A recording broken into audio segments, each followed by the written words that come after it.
Greetings, everyone. Welcome to Connect Africa. Good evening, good morning, and good afternoon, depending where you are. I'm sorry that I'm a bit late while reporting this, like my computer does the whole funny things. I don't know what. So I was trying to fix that technical problem, but I really apologize. Greetings, my sister, Patricia Cox, for being here early. So let me just bring this. I mean, we are really seeing crazy things with regards to Dangote Refinery Company, and the allegations, the accusations are from left and right. He's facing internally, internationally, all kinds of false allegations, Western propaganda. But what he started is really a big thing. So probably maybe he knows that this is coming or not, but this is really going. I mean, now the Western media is going really crazy. They're just operating as they are trying to operate. We know, for example, in African countries, when they try to throw regimes, how they go.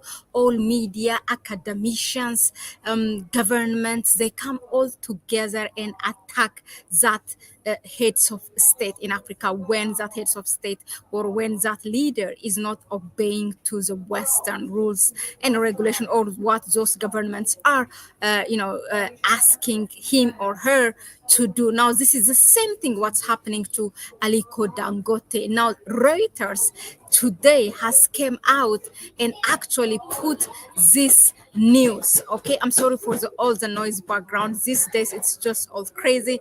I'm not in my hometown, so but yeah, I'm gonna read it for you. I can't even share. I told you my computer is doing something funny.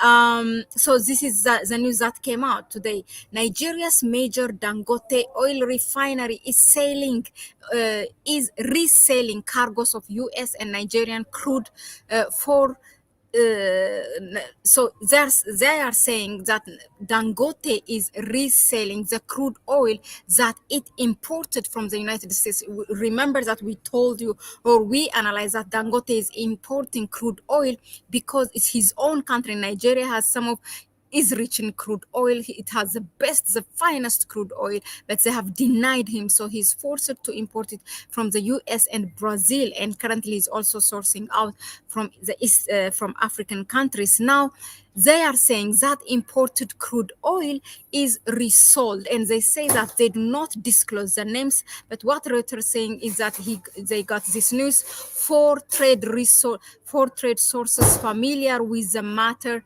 said on Friday. That's what they are telling us, but they are not saying who it is. Okay, now they continue. It's a very brief news. It continues and says three of the sources said the re-offer was linked to technical problems at the refinery.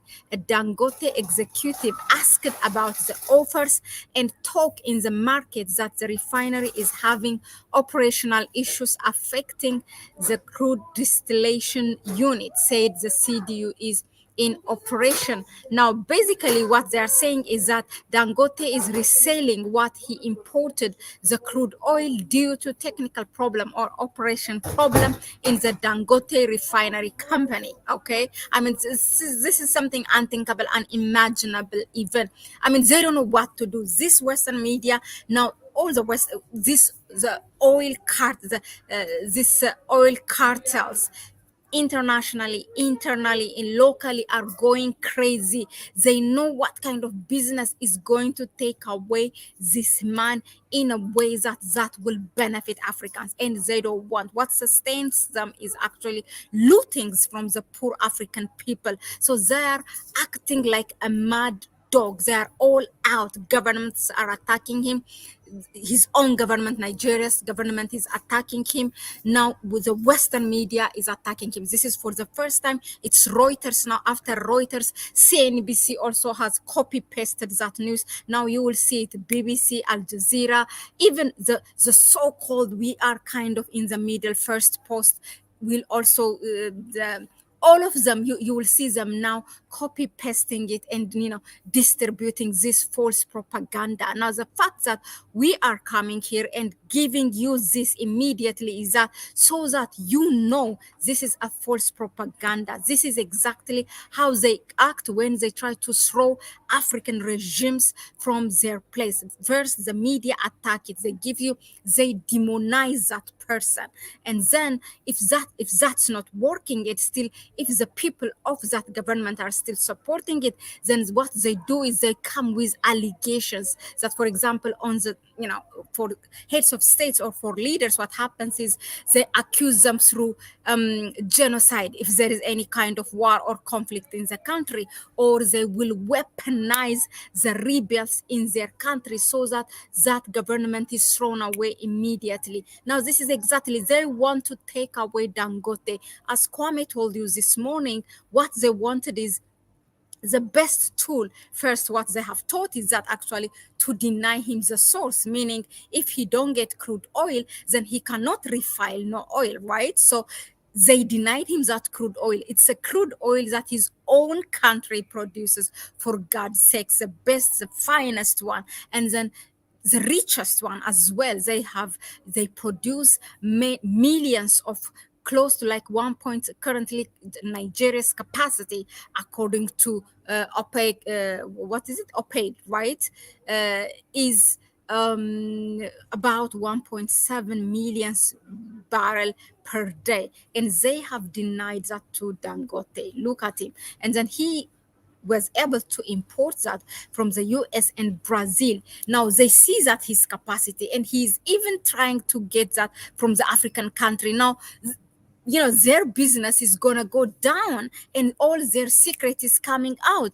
Look at now what we exposed this morning as well, that Tinubu's connection with the Malta's plants there, and all how they have tied up. And this gonna come, this means that now this will give a tangible reason, even more so, for the Gen Z protests that's planned ahead in Nigeria. You understand? They are not going to, they know that they cannot stop it. They have seen it in Kenya.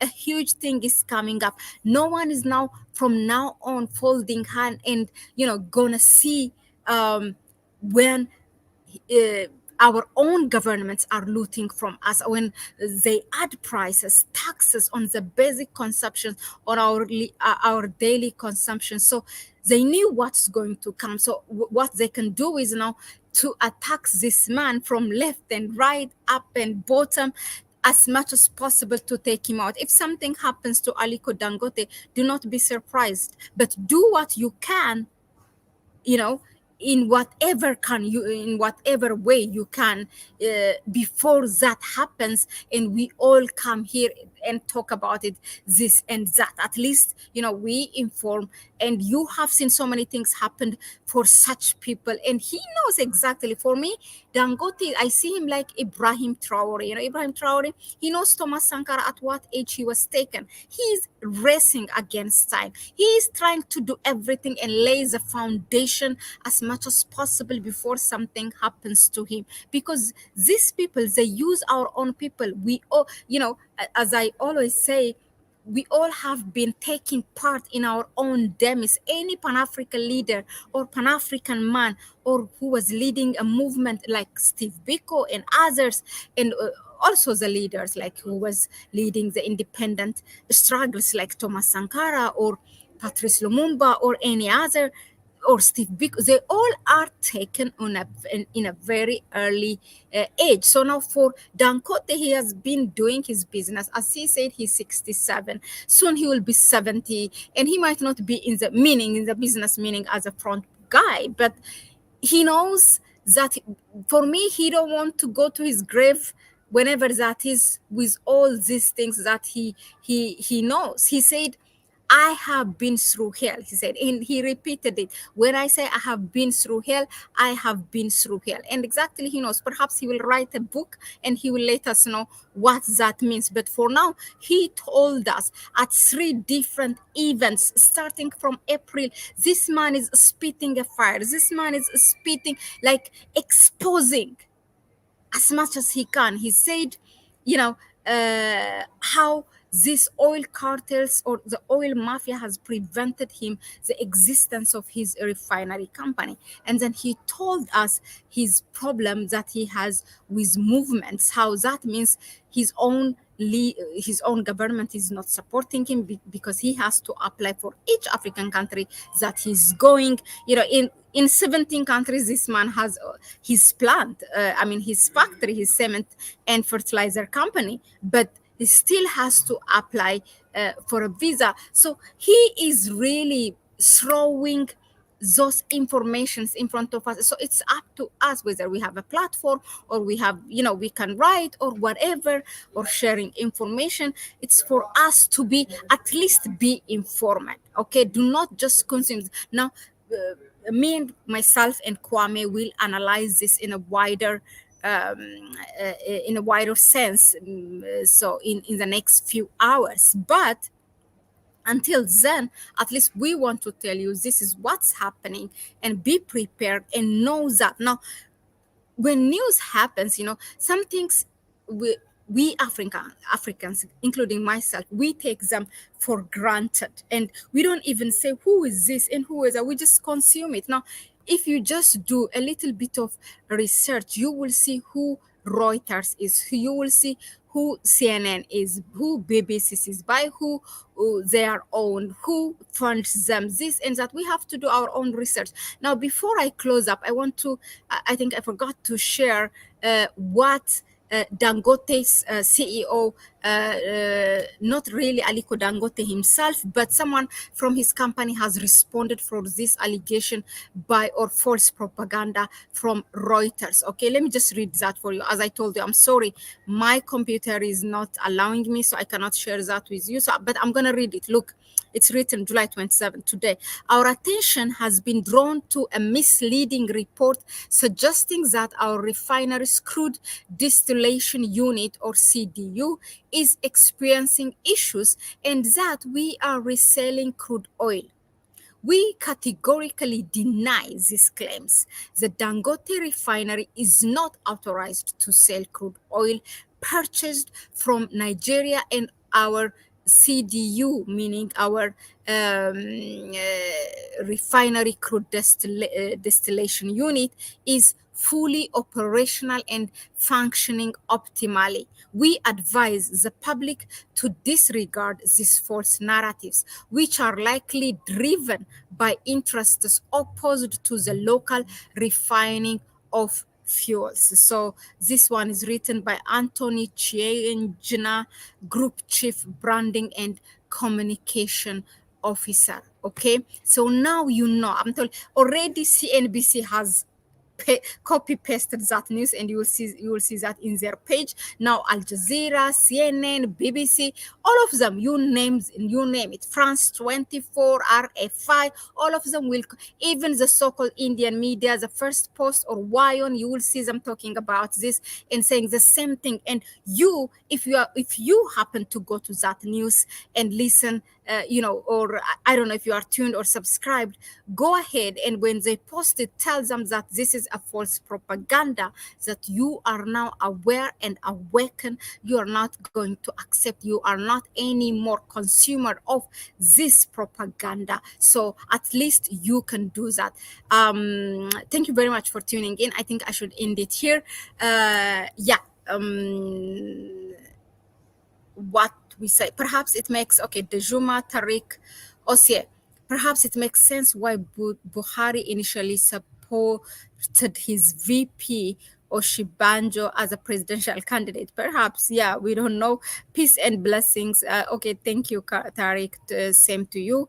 Osie, hi Mahlet, Al-Hajj Dangote is a businessman, not a nationalist. Okay, so why you said that? Maybe you can, I don't know, I didn't get it. Are you trying to correct me something, or yeah, let me know. Anyway, you can email me or drop it in the comment section, but this is what we wanted to inform you. So I will see you in the next few hours regarding this news, but tune in for more videos at Connect Africa. Share the video, like it, and subscribe to the channel. If you want to support us further, you can go ahead and support our PayPal account. You can find it in the description section. Indian media is a joke. They are trying to be the India. Yeah, exactly. That's all there. But some people I see that they think that it's kind of different. That's why I'm talking. I'm even calling their name. It's a bye bye for me for now, and I will see you on the next one. Ciao, ciao. Thanks.